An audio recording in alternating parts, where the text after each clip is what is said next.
오늘 아침에 우리에게 주시는 하나님의 은혜의 말씀은 로마서 1장 6절에서 7절 상반절까지의 말씀입니다. 로마서 1장 6절에서 7절 상반절까지입니다. 제가 읽겠습니다. 너희도 그들 중에 있어 예수 그리스도의 것으로 부르심을 입은 자니라. 로마에 있어 하나님의 사랑하심을 입고 성도로 부르심을 입은 모든 자에게. 아멘. 하나님의 말씀입니다. 1장 6절에서 7절 상반절까지 제가 오늘 설교의 본문을 정하게 된 것은 6절에서 7절 상반절까지가 로마 교인들의 정체성을 드러내고 있기 때문입니다. 로마서 1장 1절은 사도 바울의 정체성을 기록하고 있고 2절부터 5절까지는 복음의 정체성을 기록하고 있고 6절에서 7절 상반절까지는 수신인의 정체성을 기록하고 있는 부분이라고 할 수 있습니다. 너희도 그들 중에 있어 라고 하는 말은 그들은 누구를 의미하는 것이겠습니까? 바로 앞절에 있는 그로 말미암아 우리가 은혜와 사도의 직분을 받아 그 이름을 위하여 모든 이방인 중에서 믿어 순종케 하나니 너희도 그들 중에 있어. 그래서 6절의 이 말씀은 성경 언어로 보면 관계 대명사절이에요. 그래서 너희도 그들 중에 있어 라는 말은 너희도 믿어 순종함으로 주 예수 그리스도의 영광을 위하여 부르심을 받은 모든 족속들 가운데 있는 사람이다. 이렇게 말씀하고 있는 것입니다. 이 6절에 너희도 그들 중에 있어 이 말을 통해서 우리가 생각할 수 있는 것은 로마 교인들의 대다수가 이방인 그리스도인들이라는 것입니다. 제가 로마서 개론 시간에 말씀을 드렸던 것처럼 로마 교회가 부흥을 하던 중에 로마 황제 글라우디오의 추방령에 의해서 주후 49년에 로마에 있었던 모든 유대인들이 추방을 당하게 됩니다. 그래서 유대인 그리스도인들이 로마 교회를 떠날 수밖에 없었고 그래서 그 로마 교회에는 이방인 그리스도인들 밖에는 남아있지 못하게 되었던 것입니다. 그런데 추방당했던 유대인 그리스도인들이 속속 로마 교회로 귀환을 했을 때는 이미 로마 교회는 이방인 그리스도인들이 대다수를 차지하고 있고 이방인 그리스도인들이 로마 교회의 지도적인 위치에 있었고 그리고 신학적인 입장을 대변하는 위치에 있었던 것입니다. 그래서 로마 교회는 다수의 이방인 교인들과 소수의 결속된 유대인 그리스도인들로 구성된 교회라고 볼 수 있는 것입니다. 그래서 로마 교회는 이방인 교회라고 불려도 하등의 문제가 없을 만큼 이방인들이 주류를 이루고 있었던 교회다 이렇게 볼 수 있는 것입니다. 이 수신인의 정체성에 있어서 제일 먼저 등장하는 것은 6절의 말씀 예수 그리스도의 것으로 부르심을 입은 자라는 것입니다. 예수 그리스도의 것으로 부르심을 입은 자. 이것은 로마 교인들만에만 속하는 정체성이 아니라 모든 기독교인들의 정체성입니다. 우리는 예수 그리스도의 것으로 부르심을 입은 자입니다. 믿으십니까? 이것을 7절에 하나님의 사랑하심을 입고 성도로 부르심을 입은 모든 자. 6절에는 예수 그리스도의 것으로 부르심을 입은 자. 7절은 하나님의 사랑하심을 입고 성도로 부르심을 입은 모든 자라고 말하면서 기독교인들의 제일 첫 번째 정체성은 부르심을 입은 자라는 것입니다. 부르심을 입은 자. 사도 바울은 로마 교인들이 자신들이 누구인지를 정확하게 이해하기를 원했던 것입니다. 모든 위기는 정체성의 위기에서 비롯되는 것입니다. 내가 누구인지를 알 때 내가 무엇을 해야 하는지가 결정이 되는 것입니다. 사도 바울은 지금 로마 교인들에게 당신들이 누구인지에 대하여 내가 지금 말하고 있습니다 라고 이야기하고 있는 것입니다. 에베소서 1장 4절에서 5절을 보시면 곧 창세전에 그리스도 안에서 우리를 택하사 우리로 사랑 안에서 그 앞에 거룩하고 흠이 없게 하시려고 그 기쁘신 뜻대로 우리를 예정하사 예수 그리스도로 말미암아 자기의 아들들이 되게 하셨으니 라고 말씀합니다. 창세전에 그리스도 안에서 우리를 택하셨다라고 하나님께서 말씀하십니다. 이 사실을 믿으십니까? 창세전에 우리를 그리스도 안에서 택하셨습니다. 이것을 선택의 교리, 예정의 교리라고 합니다. 그런데 하나님께서 우리를 창세전에 우리를 미리 아시고 미리 택하셨는데 그 택하심이 나의 삶 속에서 적용되는 사건이 부르심입니다.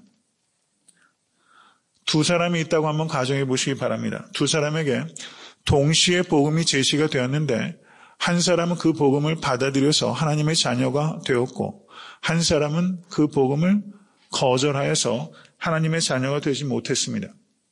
이렇게 두 사람에게 같이 복음이 들렸을 때 그 부르심을 일반적인 부르심이라고 합니다. 일반적인 부르심, 보편적인 부르심. 이 용어는 좀 기억하시는 게 좋습니다. 저를 한번 따라하세요. 일반적인 부르심. 복음을 듣는 것을 일반적인 부르심이라고 해요. 그런데 복음을 듣는다고 모두 다 예수님을 영접하는 것은 아닙니다. 복음을 들은 사람 중에서 예수님을 주와 그리스도로 받아들일 경우에 그 부르심을 유효적인 부르심이라고 합니다.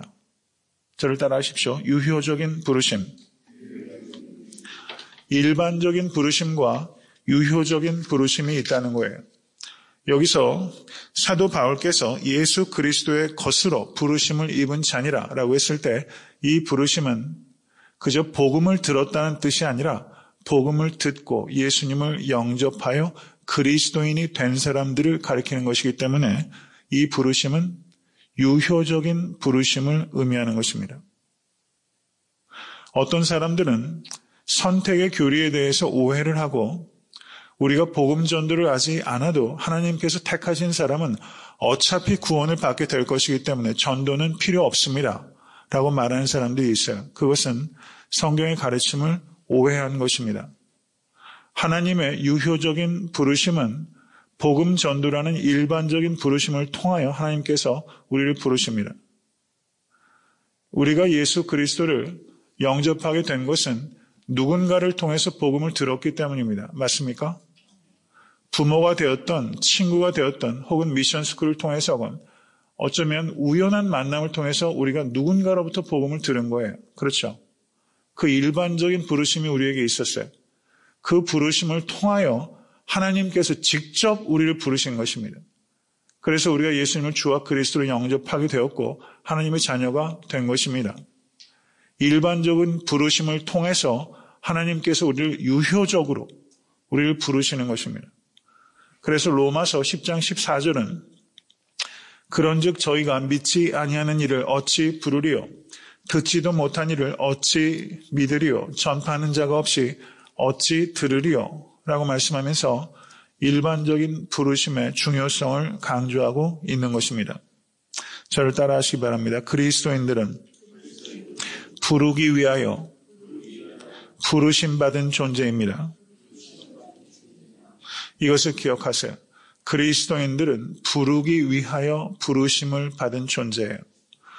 우리가 하나님께서 나를 불러주신 존재라는 것을 정말 믿는다면 하나님께서 나를 불러주신 이유는 나를 통해서 부르기 원하는 누군가가 있기 때문입니다. 믿으십니까? 올 한 해를 결산하면서 우리가 한 해를 평가할 때 여러 가지로 생각할 수 있을 거예요. 내 소유가 얼마나 늘었는가, 내 지위가 얼마나 격상되었는가, 이런 거 말고요. 정말 한 해를 결산할 때 우리가 깊이 있게 생각해야 되는 것은 올 한 해 내가 누구를 불렀는가, 하나님께서 부르시도록 내가 누구를 불렀는가 하는 것을 기준으로 생각해 보실 수 있기를 바라요. 이제 한 해가 이제 한 달 반 정도 지나게 되면 2013년도도 역사의 한 페이지를 넘어가게 됩니다. 남은 시간을 아끼셔서 누군가를 부르시는데 남은 시간을 사용하실 수 있는 여러분과 제가 될 수 있기를 간절히 바랍니다. 부르심을 받은 결과 우리는 누구의 것이 되었습니까? 예수 그리스도의 것이 되었습니다. 믿으세요? 우리는 예수 그리스도의 것이 되었어요. 우리는 소속이 바뀌었어요. 나는 예수 그리스도의 것입니다. 이것을 정말 믿으실 수 있게 되기를 간절히 바랍니다. 우리가 소속이 바뀐다는 것은 나를 예수께서 그 보배로운 보혈을 지불하심으로 말미암아 우리를 사셨기 때문입니다. 믿으십니까? 우리가 사탄의 종로를 타고 있었는데 예수께서 그 보배로운 피를 속전으로 지불하심으로 말미암아 우리를 사셨기 때문에 우린 예수 그리스도의 것입니다. 우리가 예수 그리스도의 것이 되기 위해서 그리스도께서 희생을 치르셨다는 것을 기억하실 수 있게 되기를 바랍니다. 이사야서 43장 1절에서 2절을 보시면 야곱아 너를 창조하신 여호와께서 이제 말씀하시느니라. 이스라엘아 너를 조성하신 자가 이제 말씀하시느니라. 너는 두려워 말라. 내가 너를 구속하였고 내가 너를 지명하여 불렀나니 너는 내 것이라. 내가 물 가운데로 지날 때 내가 함께할 것이라. 강을 건널 때 물이 너를 침몰치 못할 것이며 내가 불 가운데로 행할 때 타지도 아니할 것이요 불꽃이 너를 사르지도 못하나니. 여러분의 말씀이 얼마나 많은 사람을 위로하고 살렸는지 몰라요. 너는 내 것이라. 너는 내 것이라. 정말 이 말씀을 붙잡고 의지하게 되면 지금 당장 당면한 문제들은 나를 살릴 것 같고 나를 삼킬 것 같아도 궁극적으로 하나님께서 우리를 여한 환경 속에서도 우리를 보호하십니다. 나는 예수 그리스도의 것이다 라는 소속감을 분명하게 가지실 수 있게 간절히 축원합니다. 이것을 기억하면 우리는 두려움을 이길 수 있고 승리하게 되는 것입니다. 넉넉하게 승리하게 될 것입니다. 그리고 1장 7절을 보세요. 지금 부르심에 대해서 계속 말씀을 증거합니다. 하나님의 사랑하심을 입고 성도로 부르심을 입은. 우리는 예수 그리스도의 것으로 부르심을 입었고 성도로 부르심을 입었어요. 그렇죠? 성도란 말을 영어로 뭐라고 합니까? saint라고 해요. 맞습니까? 그런데 캐톨릭에서는 어때요? saint라고 할 때는 특정한 사람들에게만 saint란 말을 붙이죠. Saint Teresa, Saint Augustine. saint란 말을 특정한 사람들에게 성자에게만 붙여요. 이것은 비성경적이에요. saint란 말은 특정한 사람에게만 붙이는 것이 아니라 모든 그리스도인들이 saint가 되어야 됩니다. 이것이 성경이 가리키며 로마 교인들 중에서 특별한 몇 사람에게만 성도라 saint라고 부른 것이 아니라 로마 교인들 모두가 saint입니다. 이것을 우리가 분명하게 알아야 되는 것입니다. 부르심을 입은 그리스도인들은 모두 성도입니다. 성도란 말은 구별되었다는 것을 의미하는 것입니다. 맞습니까? 외면적인 행동이 구별되어야 되고 내면적인 구별이 있어야 되는 것입니다. 외적인 성결과 내적인 성결이 고루 겸비해야 됩니다. 성도는 저를 따라하십시오. 세상이 아니라 그리스도를 닮아가는 여행을 하는 사람입니다. 이게 성도의 정의예요. 세상이 아니라 그리스도를 닮아가는 여행을 하는 사람이에요. 우리는 그 여행 중에 있어요. 믿으세요? 우린 여행 중인데 이 여행이 어디에서부터 어디로 가는 여행이냐면 적신에서부터 적신으로 가는 여행이에요. 이게 우리의 여행이에요. 맞죠? 적신으로 와서 적신으로 돌아가지 않는 사람 한 사람도 없어요. 두 적신 사이에 두 벗은 몸 사이를 여행하며 세상이 아니라 예수 그리스도를 닮아가는 여행 중인 사람이 성도예요. 맞습니까? 이게 우리의 삶의 정의라고 할 수 있어요.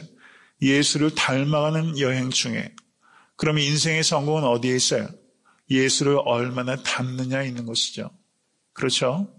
두 적신 사이를 여행하면서 예수를 닮아가는 여행 중인 사람들, 이게 성도의 정의라고 할 수 있는 것입니다.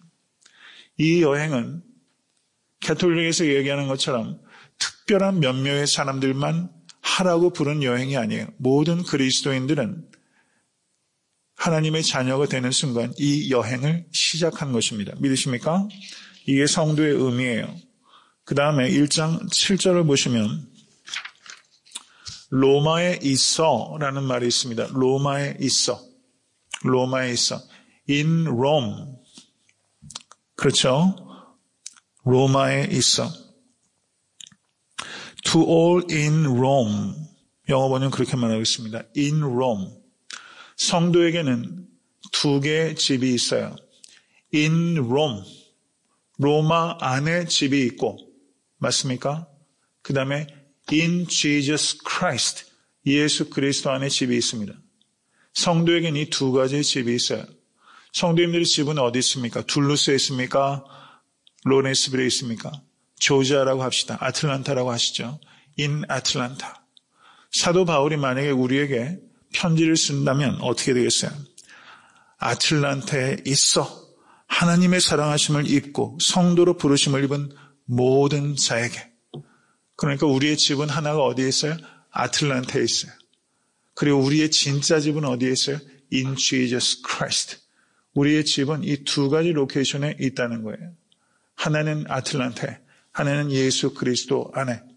이 의식을 가져야 됩니다. 그리스도인들은 그리스도를 믿는다고 하면서 세상에서부터 도피하는 사람이 아니에요. 그리스도인들은 세상 일에 빠져서 그리스도 안에 있다는 것을 잊어버려서도 안 됩니다. 이 양극단을 피해야 돼요. 세상에서부터 도피하거나 세상에 빠져버리거나 이 두 가지를 우리는 다 피해야 됩니다. 그래서 우리는 항상 이 두 가지 로케이션, 우리가 애틀란타에 있다는 것과 그리스도 안에 있다는 것을 공히 기억하고 이 두 가지를 조화시킬 때 그 그리스도인들이 온전한 그리스도인이요 능력 있는 그리스도인이 되는 것입니다. 참된 그리스도인들은 세상으로부터 도피하지 않습니다. 변화받아서 세상 속으로 들어가는 것입니다. 사랑하는 성도 여러분, 베들레헴 지경에서 양무리를 치른 목자들이 천사들의 그 이야기를 듣고 예수께 와서 경배했죠. 그리고 그들이 다시 경배하고 어떻게 했습니까? 다시 삶의 자리로 돌아갔어요. 이것이 그리스도인들입니다. 삶의 자리로부터 예수 믿어서 삶의 자리가 다른 데로 도망가거나 회피하는 것이 아니라 삶의 자리로부터 리얼리티 속으로 다시 들어가는 거예요. 삶의 자리로 변화돼서 들어가는 것이 그리스도인입니다. 여러분, 아기 예수께 경배하러 왔던 동방박사들 한번 보세요. 동방박사들이 아기 예수께 경배하고 어디로 갔어요? 다시 삶의 자리로 되돌아갔어요. 우리는 변화산 위로 가야 합니다. 그런데 변화산 위로 가는 이유는 변화산 아래를 변화시키기 위해서 변화산 위로 가는 거예요. 기독교의 영성은 변화산 위와 변화산 아래가 공히 공존해야 하는 것입니다. 변화산 위를 in Jesus Christ, 예수 그리스도 아니라고 말한다면 이 변화산 아래는 in 아틀란타라고 말할 수 있는 것이죠. 성도에게는 이 두 가지 자리, 이것을 다른 말로 말하면 골방 그리고 시장이라고 말할 수 있어요. 성경을 보시면 골방에서 기도하라고 말하죠. 골방에서 기도하는 자리는 변화산 위의 자리라고 말할 수 있다면 시장에 나가서 사람들을 만나지 않습니까? 마가복음 7장에 보셔도 예수님께 제자들과 같이 시장에 가셨다가 손을 닦지 않는 문제로 바리새인들과 격론이 벌어져요. 기독교인들에게는 항상 이 두 가지 로케이션이 있는 겁니다. 골방에서의 기도와 시장에서의 사역이 있는 거예요. 이걸 두 가지 여행이라고 말할 수 있습니다. 두 가지 여행이 겸비가 돼야 돼요. 하나는 inward journey입니다. inward journey. 내면으로의 여행이 있고 outward journey. 세상으로의 여행. 이 두 가지 여행이 성도가 해야 되는 여행이에요. 이 두 가지 여행이 고루 갖추어질 때 온전한 성도가 되는 것이고 온전한 교회가 되는 것입니다. 이 두 가지가 겸비가 되실 수 있게 되길 주님으로 간절히 축원합니다. 인월드 전의를 영성이라고 말한다면 아웃월드 전의를 미니스트리라고 말할 수 있는 거예요. 이 두 가지가 겸비가 되어야 됩니다. 우선성은 어디에 있습니까? 인월드 전의에 있는 거예요. 하나를 사귐이라고 말한다면 하나를 사역이라고 말할 수 있는 것입니다. 사귐이 없이 사역에 빠지게 되면 기쁨을 잃어버리고 능력을 상실하게 되고 자기를 높이게 됩니다. 사귐과 사역을 공히 갖추시는 사랑하는 성도 되실 수 있게 되기를 간절히 축원합니다. 세상으로부터 도피하거나 세상에 빠져버리지도 않아요. 그럼 그리스도인들은 어떤 사람인가? 세상을 변화시키기 위하여 세상에 보내진 사람입니다. 믿으십니까? 예수님께서도 요한복음에 누차에 걸쳐서 하나님께서 나를 보내셨다라고 말합니다. 나도 너희를 세상에 보내노니 라고 예수님께서 말씀하셨어요. 우린 세상에 보내진 사람이지 우린 세상에 속한 사람이 아닙니다. 우리는 세상에 보내진 예수 그리스도께 속한 사람입니다. 맞습니까? 이것이 기독교인의 정의예요.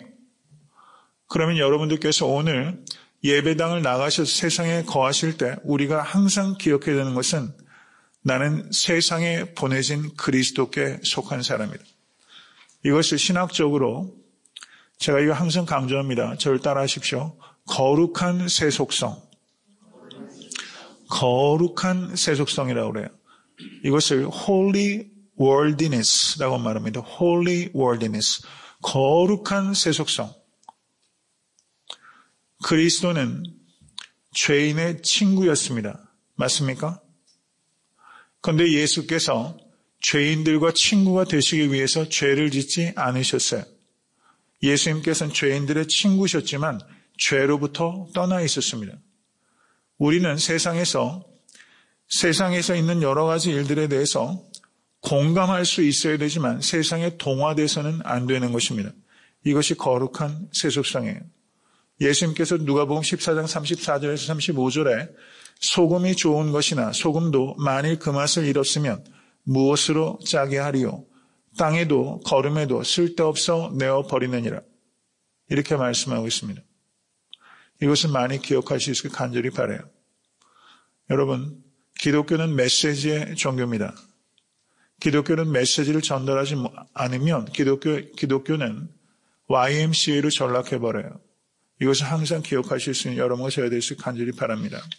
말씀을 맺습니다. 수세기 전에 한 기독교인이 이렇게 시로 노래했어요. 내 노래는 헤아릴 수 없는 사랑, 나를 향한 구세주의 사랑, 사랑 없는 자들에게 베풀어진 사랑, 그들을 사랑스러운 존재로 변화시켜주는 사랑이라네. 오, 나는 누구인가? 나를 위해 내 주님이 연약한 육신을 입으시고 죽기까지 하셨네. 오, 나는 누구인가? 오, 나는 누구인가? 라는 게 이 시의 주제라고 할 수 있어요. 오늘 사도 바울께서 로마 교인들에게 너희는 누구인가를 기억하라고 이야기하신 거예요. 너희는 누구인가? 우리 1장 6절에서 7절 상반절 다시 한번 읽고 오늘 말씀을 맺습니다. 1장 6절 7절 오늘 하루 살아가실 때 오, 나는 누구인가? 이것을 기억하시고 승리하실 수 있기를 바랍니다. 다 같이 읽습니다. 너희도 그들 중에 있어 예수 그리스도의 것으로 부르심을 입은 자니라. 로마에 있어 하나님의 사랑하심을 입고 성도로 부르심을 입은 모든 자에게. 아멘.